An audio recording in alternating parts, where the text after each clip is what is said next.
Olá, meus amigos do Brasil, tudo bem? Por aí, que ótimo, que ótimo. Por aqui sempre ótimo. Estamos chegando com o nosso Visão Geral de hoje. Visão Geral, um olhar atento para os fatos do momento. Bom, vocês já perceberam, estou aqui com o símbolo do Outubro Rosa. Hoje nós vamos falar sobre o câncer de mama. Uma doença que a cada dia que passa tem encontrado muito mais soluções do que antigamente. E hoje o câncer de mama já não é mais um atestado de óbito como era no passado. E para falar deste assunto, nós convidamos o professor Dr. Luiz Otávio Sarian, superintendente do CAISM na Unicamp Campinas, autoridade no assunto que vai nos esclarecer sobre vários aspectos desta matéria. Doutor, obrigado, viu, pela presença aqui. Eu que agradeço. Nos deixa muito feliz. Eu tenho certeza que muita gente vai aproveitar demais essa entrevista. Tomara. Estamos aqui com o símbolo do Outubro Rosa. Aliás, o Outubro Rosa nasceu onde, doutor? O Outubro Rosa nasceu nos Estados Unidos. Ele é uma campanha que começou em 1997 por iniciativa de uma fundação americana chamada Fundação Susan Komen.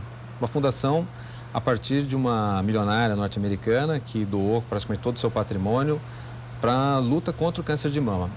Já em 2002, nós tínhamos o Outubro Rosa no Brasil. 2002 aqui. 2002 foi a primeira ação do Outubro Rosa no Brasil. E foi ganhando corpo. Ah, né? tá. E hoje é uma campanha nacional. E por que outubro ainda, doutor? Olha, poderia ser janeiro, fevereiro, março, abril. Ah, foi aleatório. Escolheu-se outubro. Tá. Ah, entendi. Além do Outubro Rosa, agora tem o Novembro Azul, Sim, Setembro Amarelo, etc. Exatamente. Mas a campanha mais forte é o Outubro Rosa, com certeza. Ela é pioneira, né? Muito bem. Doutor, nesse período em que se desperta, imagino, na população, efetivamente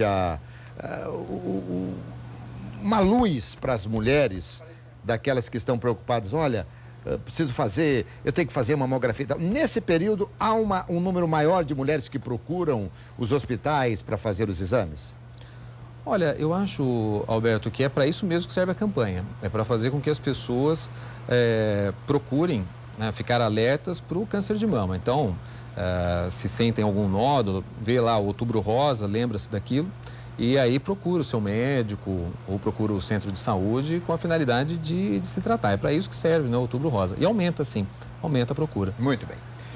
Doutor Luiz Sarian, superintendente do Hospital da Mulher da Unicamp, o CAISM, professor também, professor titular de Oncologia Ginecológica e Mastologia da Unicamp.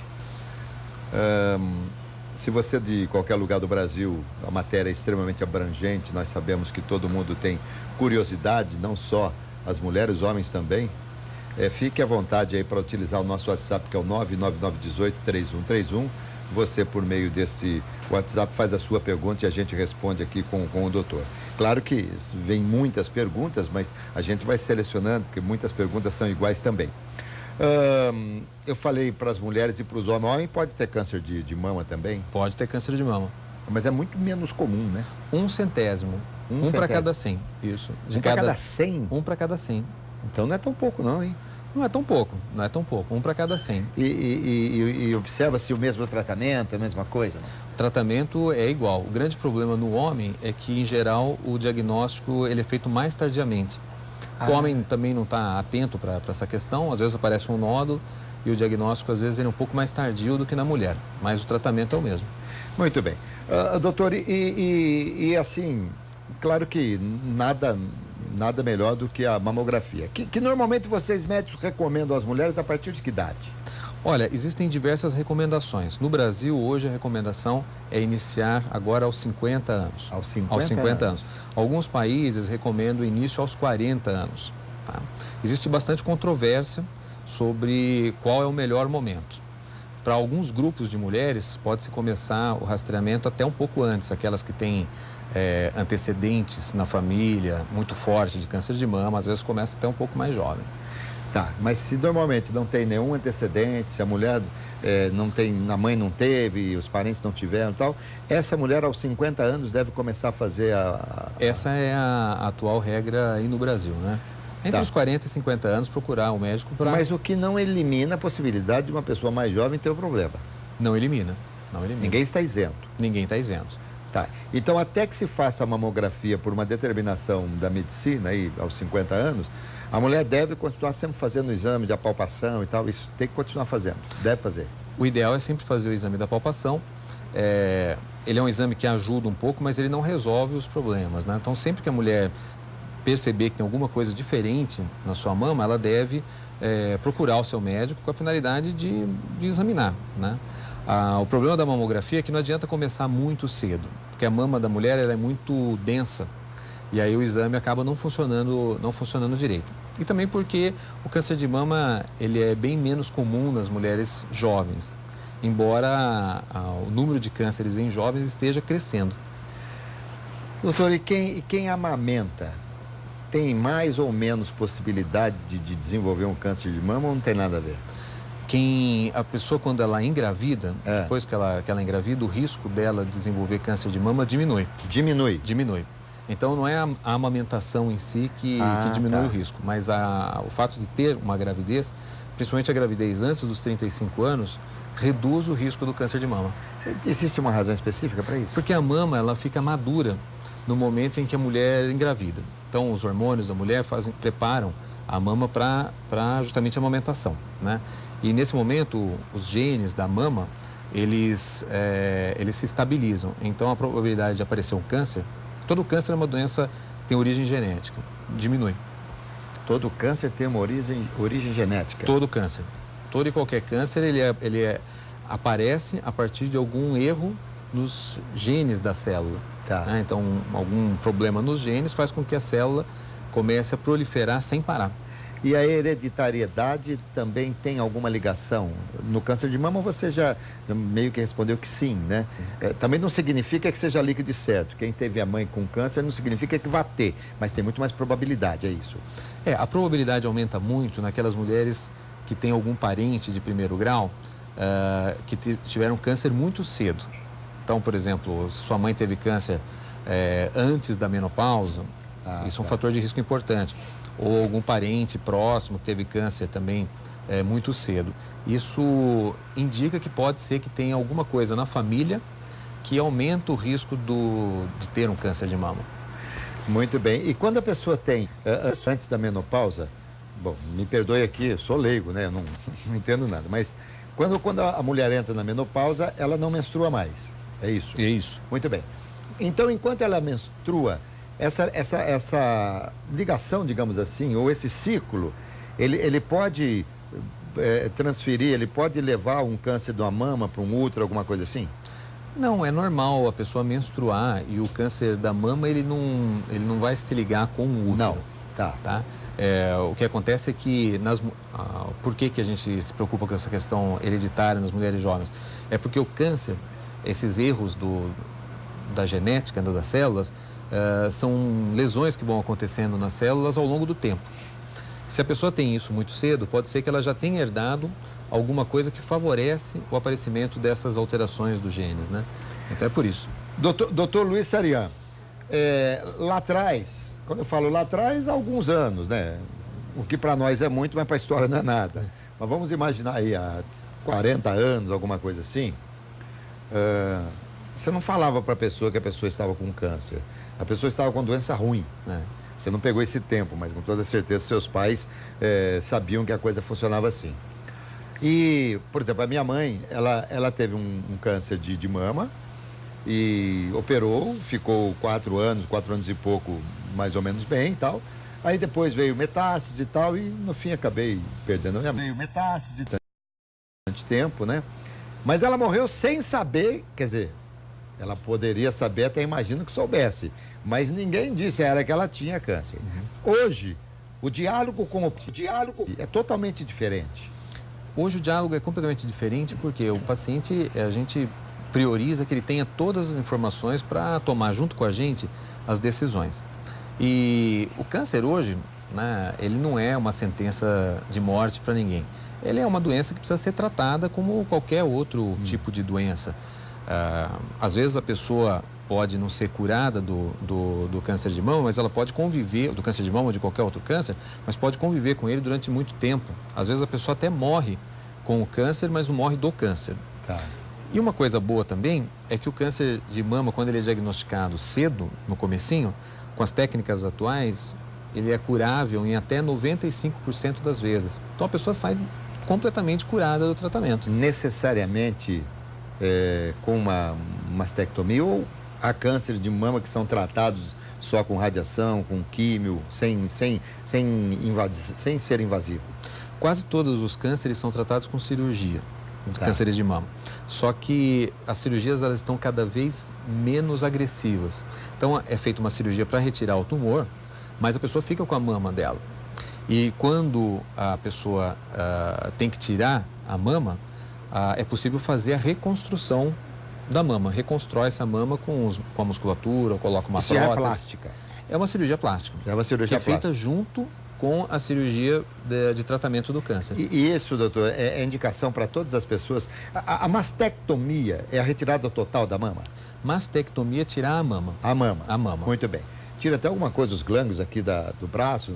Ou pelo menos a minha mãe tirou? Sim, hoje em dia uma parte grande das pessoas tem que fazer a retirada de alguns gânglios da axila. Por quê? Porque o câncer geralmente ele vai para a axila, né? O câncer de mama. Então, em alguns casos, a gente tem que tirar alguns gânglios para examinar, ver se tem tumor lá ou não. Perfeito. Bom, inclusive as pessoas... a minha pergunta é a seguinte: todo mundo tem indicação para fazer uma plástica? Todo mundo, quer dizer, pode fazer uma plástica sem problema nenhum? Todo mundo pode fazer uma plástica. Todo mundo pode. Muito sem problema nenhum. Mas reconstrói com mamilo, com tudo? Reconstrói com mamilo. Tudo. Às vezes tatua, faz uma tatuagem. Fica um aspecto bom, muito bom. Tá. Pergunta que pode ser absurda, mas de um cara extremamente leigo. Alguém que tenha tido esse problema antes da menopausa e que tenha feito a reconstrução da mama, em tendo um filho, aquela mama não vai ter leite para a criança. A mama vai. Vai? Vai. Mesmo que seja... mesmo que ela tenha sido passado pela cirurgia plástica? O que acontece é o seguinte: a mama, ela, nos casos em que você preserva a mama, ela está lá. Né? A mama da pessoa está lá. Quando ela faz a plástica, por exemplo, ela fez uma mastectomia, aí foi retirada a glândula mamária, que é onde produz o leite. Sim. Né? Aí você coloca uma prótese no lugar e é evidente, aí essa mama aí não funciona. Aí vai funcionar só a mama boa. Exatamente. E tal. Okay. Bom, quando você tem câncer, quando a mulher tem um câncer de mama, e ela descobriu rapidinho, e foi feita a cirurgia e tal, ela ficou curada daquele câncer. A possibilidade ou a probabilidade dela voltar a ter um câncer, ela, pelo fato dela ter tido, chega a ser maior do que uma mulher que nunca teve? Ou não? Maior. É maior. É maior. É maior. É mais ou menos, a gente calcula que é 1% a cada ano. Né? Então a gente faz um cálculo, por exemplo, se a pessoa tem bastante tempo de vida pela frente, teve o câncer muito jovem, então tem uma probabilidade bem maior do que a população geral de ter um novo câncer. É recidiva que fala? É recidiva, ou um câncer novo, né? Recidiva é quando o próprio câncer que ela já teve volta. No mesmo lugar? Geralmente no mesmo lugar, às vezes recidiva à distância, que a gente chama. O problema do câncer, enquanto ele está na mama, câncer de mama, enquanto ele está na mama, ele não oferece risco iminente para a vida. O problema é quando ele passa para outros órgãos. Então, quando ele vai para o fígado, para os pulmões, ou mesmo para o cérebro, aí que ele começa a causar uma ameaça, né? Aí é a chamada metástase. É a chamada metástase, exatamente. Que seria a proliferação do câncer por vasos linfáticos, alguma coisa assim, não? Ou pelo sangue ou pelos linfáticos. Isso. E se for pelo sangue, pode pegar em qualquer outro órgão também? Pode pegar em qualquer outro órgão. Bom, mas isso, quem teve câncer, se houver uma volta do câncer, uma recidiva, naturalmente vai passar pelo processo de metástase ou não? Se o câncer voltar? Não, o câncer pode voltar na própria mama e aí você trata novamente a mama da pessoa, retira o câncer novamente. Se o câncer ele cai no sangue, as células cancerígenas caem no sangue e aparecem em outro lugar, por exemplo no pulmão, ou no cérebro, ou no fígado, ou nos ossos, aí a gente tem que usar medicações para controlar o câncer globalmente no organismo, né? A gente considera que o câncer ele é o estágio que a gente chama de estágio 4, metastático, né? Então a gente tem que usar medicações para tratar o corpo como um todo. Muito bem. Bom, não vamos falar mais ainda. É claro que eu sei porque quem viveu na família sabe exatamente a importância de tudo isso que nós estamos falando. E E aí é uma curiosidade muito grande, nós nos assustamos, nós realmente nos assustamos. Sobretudo quando você vai atingindo uma idade em que você vai a médico a todo momento para fazer os seus exames preventivos e tal. Mas é muito importante que nós tenhamos conhecimento, até porque, para que não se entre em desespero, né? Conforme disse aqui há pouco o doutor, que não é nenhuma sentença de morte. Bom, estou entrevistando aqui o doutor Luiz Sarian, do CAISM da Unicamp. E nessa entrevista muito interessante, eu vou falar com ele mais ainda, você pode mandar aí a sua pergunta, mas nesse momento eu vou convidar aqui. Estou entrevistando o professor Dr. Luiz Otávio Sarian, superintendente do CAISM da Unicamp Campinas aqui. Hoje estamos falando do Outubro Rosa, o assunto é câncer de mama. E você pode fazer a sua pergunta daqui a pouquinho no terceiro bloco, terceiro e quarto, a gente vai passar aqui para o doutor alguma coisa que não tenhamos perguntado. Bom, doutor, a mamografia, ela é feita por radiação? Eu ouvi e li alguma coisa de que algumas pessoas têm receio de fazer a mamografia em razão da radiação. Tem alguma coisa a ver? Olha, a mamografia é um raio-x. É o mesmo princípio da chapa, a gente fala chapa de tórax. A briografia, aquela coisa toda. Exatamente, é o mesmo princípio, né? Da briografia, é o mesmo princípio, por exemplo, da tomografia, né? Então, é através de raio-x. De fato, o raio-x, em quantidades muito altas, ele mesmo pode dar câncer. Só que a quantidade de radiação que a pessoa recebe na mamografia é muito pequena. Muito pequena. Então, é um procedimento muito seguro. Ele é muito seguro.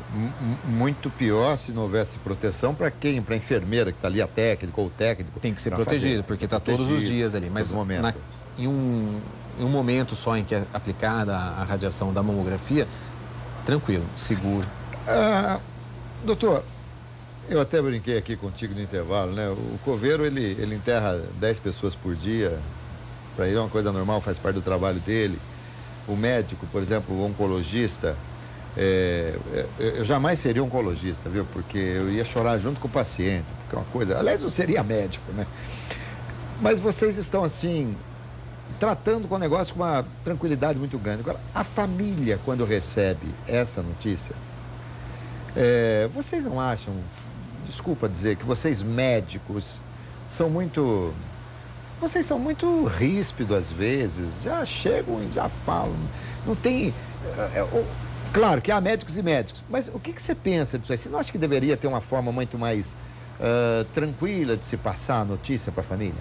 Com certeza, eu acho que o médico ele tem que ser treinado, inclusive na escola de medicina, a lidar, a passar essas notícias, né? Como dar notícias ruins, ninguém quer ter um câncer.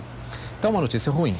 Mas a gente tem que passar também essa tranquilidade para o paciente, que existem tratamentos, existem formas de combater a doença que aquela mulher está tendo, que os tratamentos hoje em dia funcionam bem, conseguem inclusive preservar boa parte da autonomia da pessoa, no caso do câncer de mama da mulher, né?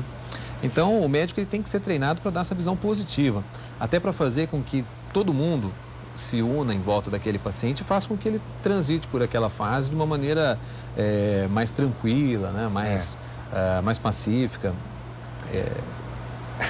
Apesar do ceticismo da medicina, nós podemos dizer que a fé que o paciente tem de que ele vai se curar é fundamental? É fundamental, porque acreditando, independentemente dele ter uma fé religiosa, uma fé na ciência, é importante que ele acredite no tratamento, principalmente para melhorar o estado emocional dele, porque um bom estado emocional faz com que a pessoa, os próprios sistemas de defesa do organismo se comportem melhor e ajudem no próprio tratamento, e também para que a pessoa adira ao tratamento, porque às vezes o tratamento ele exige um certo grau de sacrifício, pode ser que tenha que tomar quimioterapia, vai ter que passar por uma cirurgia, então a pessoa tem que estar bem disposta para conseguir encarar aquilo, sabendo que o resultado, na maior parte das vezes, é bom, né? E é necessário, é uma fase necessária, então tem que ter esse...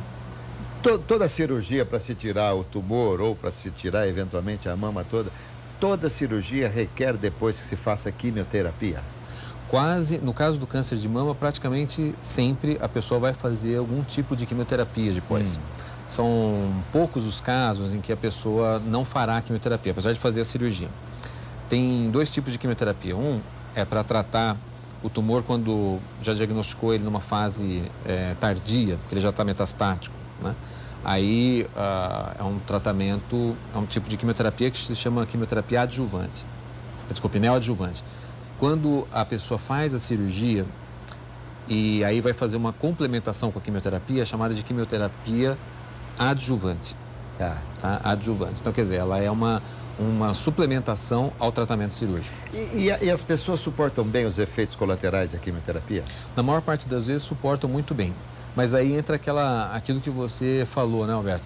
É preciso uma comunicação muito boa do médico e de toda a equipe para dar suporte, para explicar, olha, tem alguns efeitos colaterais, mas dá para passar por isso.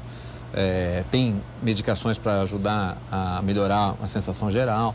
Quer dizer, é preciso suporte, né? Eu acho que o tratamento ele não é só o médico, tem toda uma rede de suporte que precisa ser dada à paciente. A radioterapia tem efeito colateral também, não? A radioterapia tem alguns efeitos colaterais, são mais locais, né? Mas ela tem alguns efeitos, às vezes dá um pouco de secura na pele, mas são efeitos tênues. Doutor, é mais comum câncer na mama direita ou na mama esquerda? Ou não tem nada a ver? Na mama esquerda. Na mama esquerda? Na mama esquerda é um pouquinho mais comum. Mais comum?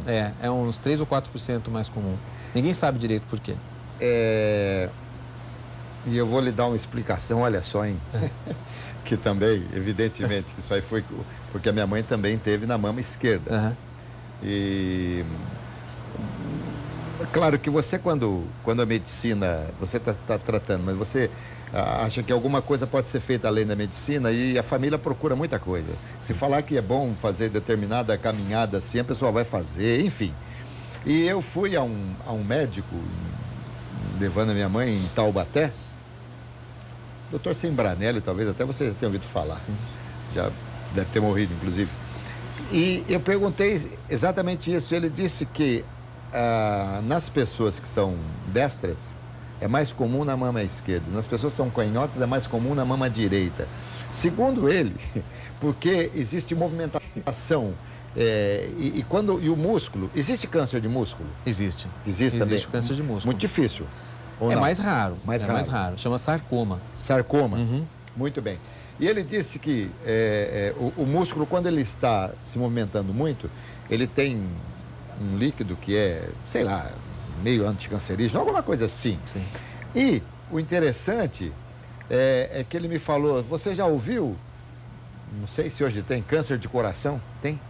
É raro, mas tem. Porque o coração é um músculo, né? Então, porque fica a todo momento se movimentando. Não sei se tem alguma explicação. Existem alguns tumores muito raros de musculatura do coração. São sarcomas também. Mas difícil de ter, né? Difícil, muito difícil. Essa foi a explicação que o médico me passou. Não sei nem se eu consegui passar mais ou menos aqui, mas enfim, é importante a gente falar isso aí. Hoje, os países mais desenvolvidos, eles conseguem combater melhor porque as pessoas procuram com mais frequência, imagino. Ou eles conseguem ter um sucesso maior no tratamento do câncer de mama, porque a vida é diferente, é mais salutar, enfim, do que os países do terceiro mundo, por exemplo. O câncer de mama está crescendo nos países desenvolvidos. O número de casos está aumentando. Provavelmente por conta dos nossos hábitos de vida, a obesidade é um problema muito sério, algumas exposições do ambiente. Então, o câncer de mama, a incidência dele está crescendo. No Brasil está crescendo muito rápido também.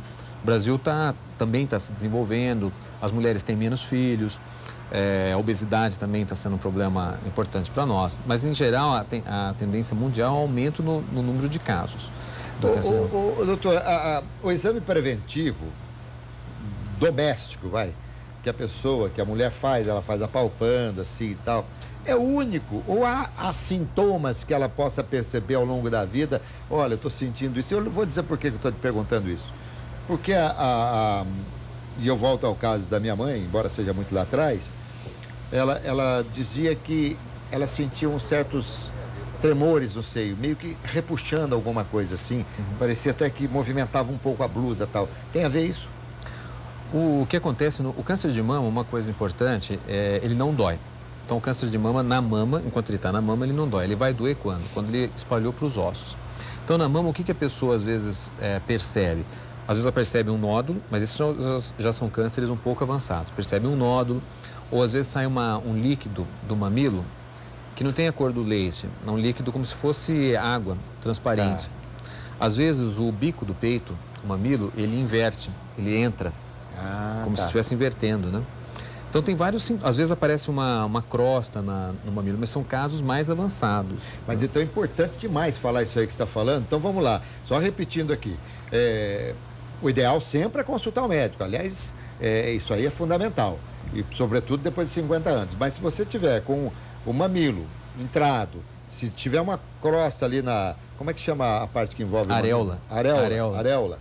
Ali do mamilo. Se você perceber alguma coisa que está saindo alguma secreção diferente da cor do leite e tal, então já é um sintoma de que você está muito atrasado em ir para o médico. Mais ou menos isso, né? É mais ou menos isso. Tem que ir no médico para avaliar. Às vezes se sai um pouquinho, uma gotinha de sangue, não é para sair, né? Então, são alguns sintomas, né? Alguns sinais do câncer de mama. O câncer de mama não dói, você me disse? Em estágio nenhum? Geralmente na mama, não. Na mama, Na mama. Tá. Ele vai doer, às vezes, em fases muito avançadas, que tem uma úlcera. Quer dizer, a gente nunca quer que chegue nesse ponto, né? Às vezes o câncer de mama dói porque ele foi para os ossos. Então, os ossos, quando o câncer está lá no osso, ele começa a crescer e ele empurra o revestimento do osso, que tem muitos nervos. Então, daí pode doer. Hoje, doutor, o paciente terminal, vamos imaginar, é possível morrer sem dor, né? É possível morrer sem dor. E normalmente é exatamente nesse foco que a medicina, eu me lembro e sei de pessoas que têm parentes que estão em hospitais e que chegam em determinado momento que eles falam para o médico: doutor, sem dor, por favor, né? Sim. Isso aí, então, normalmente as pessoas que estão deixando o mundo por essa doença vão sem dor. Na maior parte das vezes, sim. Hoje existe uma especialidade dentro da medicina que é chamada medicina paliativa. Então, é um médico especializado em cuidar das pessoas com doenças avançadas, entre elas o câncer. Então, a especialidade já não dá mais para reverter o câncer. O que se pode fazer é melhorar a qualidade de vida nesses últimos dias de vida da pessoa, esses últimos meses ou dias de vida. Chama-se medicina paliativa. Então, é uma ciência toda em volta disso, justamente para melhorar a situação dessas pessoas né, quando elas estão com câncer avançado. Muito bem. Estou entrevistando aqui o doutor Luiz Sarian. Ele é médico do CAISM, ele é superintendente do CAISM, é professor e daqui a pouco eu vou conversar com ele também sobre o CAISM, porque a gente está falando de todos os problemas, de que você tem que procurar um médico e tal. Agora eu quero saber, e o acesso das pessoas, sobretudo das mulheres, como é que está? Como é que está o SUS, o tratamento, a mamografia, tudo isso o doutor vai falar com a gente aqui, tá bom?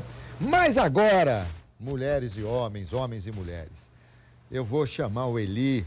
O Eli vem aqui com um produto maravilhoso aí para levantar a autoestima, dar um up na sua vida aí.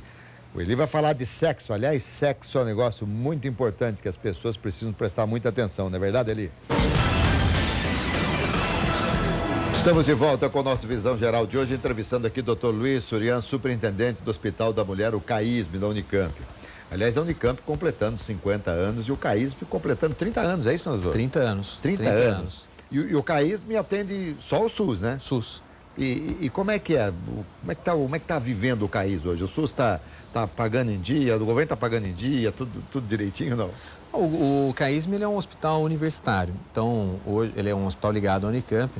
Uma boa parte do orçamento dele vem do orçamento da Unicamp mesmo. Que é do governo do Estado. Que é do governo do Estado. Então, ele está vindo regularmente. Hoje, é claro, tem a recessão econômica, diminuiu a arrecadação, então está havendo uma redução do orçamento, mas não porque cortaram-se as verbas, porque a arrecadação diminuiu um pouco. Mas também temos um convênio com o SUS. Então, a gente também recebe verbas diretas do SUS, da Secretaria de Saúde. Então, são as duas coisas que compõem aí o orçamento do hospital. Tá. E ninguém deixa de ser atendido por falta de investimento ou por falta de dinheiro que não tenha chegado. Todo mundo que vai lá no CAISM é atendido. A gente está conseguindo manter isso, né? Estamos buscando apoio parlamentar, de parlamentares, deputados, que tem ajudado o hospital com investimentos para a gente conseguir manter aí ao longo do tempo as missões do hospital, né? As missões do CAISM. Nós estamos vendo aí um filme, né? Um institucional, né? Do CAISM. E vocês têm aí uma pretensão de dobrar essa capacidade de atendimento, né? Eu acho que é uma pretensão, é uma necessidade, tá? A demanda, porque hoje o CAISM, ele atende de toda a nossa região, 42 municípios, ele é o único centro para tratamento do câncer de mama e ginecológico. Também é um centro da obstetrícia de alto risco. E é um centro de ginecologia importante e também de neonatologia. Então, a demanda por esses serviços está crescendo muito na região. E o CAISM é o lugar para que isso seja feito. Então, hoje é necessário para toda a nossa região, inclusive para o Brasil, né? Que o CAISM cresça. Então, nossos planos é mais do que dobrar o tamanho do hospital. O CAISM dá orgulho, doutor? Muito orgulho. O CAISM é um orgulho imenso para a Unicamp, para toda a nossa região, para o nosso estado, né? E para o Brasil, né? Hoje o CAISM é um centro de formação. Eu posso dizer que os melhores médicos relacionados à saúde da mulher são treinados de alguma forma dentro do CAISM. Um centro de pesquisa também, É um centro de pesquisa enorme, né? Hoje, uma boa parte daquilo que é feito de assistência no CAISM está associado com a pesquisa. Isso ajuda muito, qualifica a atenção, faz com que o tratamento que é dado seja o tratamento da melhor qualidade possível, para e passo com o tratamento que é dado em qualquer outro lugar do mundo, né? Então, a pesquisa ela é extremamente importante, inclusive para melhorar a própria assistência à paciente. Bom, você tem um cargo executivo lá no CAISM, então, mas você põe a mão na massa, você opera também, é médico, consulta, tudo? Sim, também sou médico. Hoje eu sou professor, né? Professor, né? A nossa função básica é ser professor, ensinar, né? Mas na medicina se ensina junto, né? Trabalhando junto com o residente, com o aluno. Se ensina muito através do exemplo. Então, o professor de medicina, ele tem que ser um médico também, ao mesmo tempo. Ele tem que exercer. Muito bem, doutor, vamos atender alguns telespectadores, algumas telespectadoras que estão nos enviando aqui. São muitas mensagens, a gente deu uma selecionada aqui. A Carol, ela disse que se engravidou aos 14 anos e amamentou normal. Ela disse que ela morre de ter medo de câncer de mama. Espero que não tenha, né? Tomara. O risco é muito baixo, né? O risco é muito baixo, em geral, na população. Porque ela se engravidou muito cedo? Não é só por isso. É porque, em geral, a gente imagina, né? O câncer de mama e tal.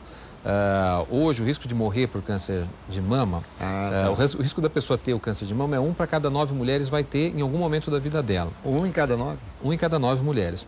Só que, por exemplo, doença cardiovascular mata 8 vezes mais cardíaca e cerebral, mata 8 vezes mais do que o câncer de mama.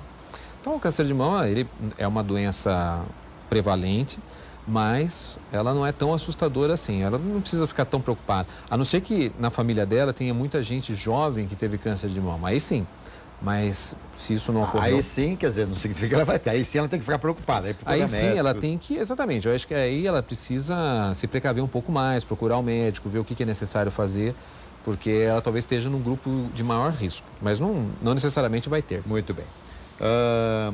A Marinalva tem 21 anos. Minha ginecologista palpou meu seio na última consulta e senti um caroço. Ela me recomendou exames e não deu nada, mas o caroço continua. Não tenho nenhum parente que tenha tido câncer. O que pode ser então esse caroço? É muito comum na mulher jovem alguns tumores, são tumores benignos. É extremamente comum. Então, às vezes, até 30% das mulheres têm algum tipo de caroço na mama. Não tem nada a ver com câncer. São caroços, né? São tumores benignos. Na maior parte deles são chamados fibroadenoma. Mas eles crescem também? Às vezes cresce. Às vezes cresce. Quando está incomodando muito, está crescendo muito rápido, tem que tirar. Agora, quando está estável e não incomoda a mulher, e já se fez os exames mostrando que ele tem todas as características de ser benigno, pode deixar ele lá. Tá? Ele não necessariamente vai ter que operar isso. Aqui o Gleidson de Sergipe, ele disse que a mãe dele tem um cisto. Aliás, qual que é a diferença? Aqui ele pergunta, a diferença do cisto, do caroço, do cisto, do câncer, isso pode virar um câncer? Olha, o cisto geralmente é uma bolsinha de água dentro da mama. É como se fosse uma bexiguinha de água, então por isso que chama cisto, né? O que tem dentro dele é líquido, Tá. é um líquido. Então, quando se faz um ultrassom, um exame de imagem, consegue se diferenciar se aquilo lá é sólido, né?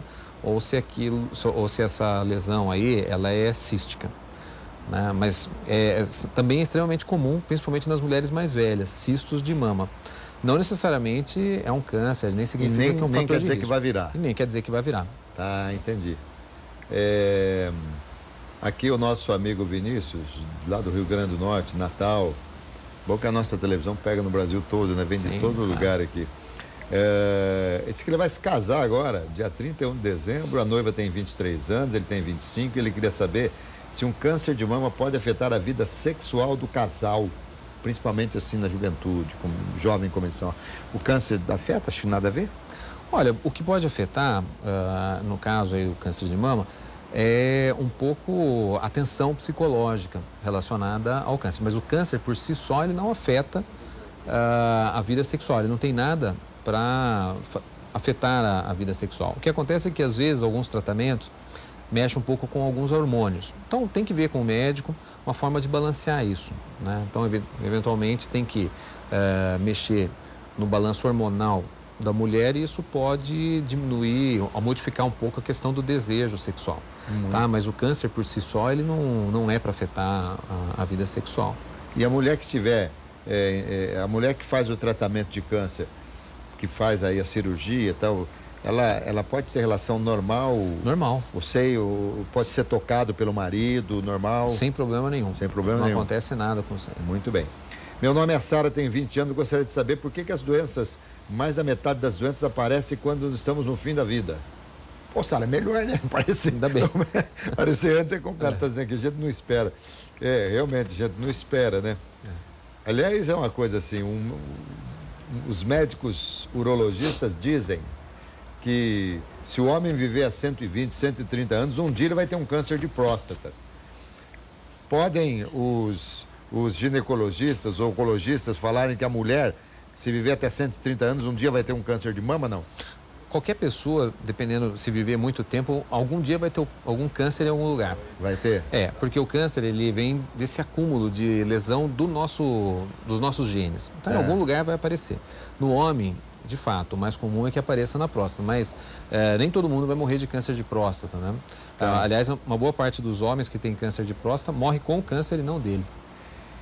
Olha, ouvi agora o médico dizer que câncer de mama não dói, mas eu gostaria de relatar que eu tive na mama e nos dois, estava no começo.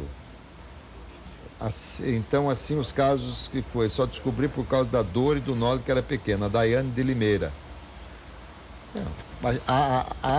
Há exceções, né? Deve haver exceções. Há exceções, mas o câncer de mama, uma coisa que a gente precisa desvincular é o seguinte: a dor que a pessoa tem por algum problema na mama do câncer de mama, né? Então, o que acontece é que quando a mama está doendo, não significa que a pessoa está desenvolvendo um câncer. Então, às vezes a pessoa se preocupa muito com a dor na mama, né? Mas eu acho que o mais importante é saber, o câncer de mama em geral, né, quase sempre, vamos dizer, tem a exceção dela aí, ele não é uma doença dolorosa, né? Olha, eu vou para o intervalo, na sequência eu volto aqui entrevistando o Dr. Luiz e tem uma coisa, hein?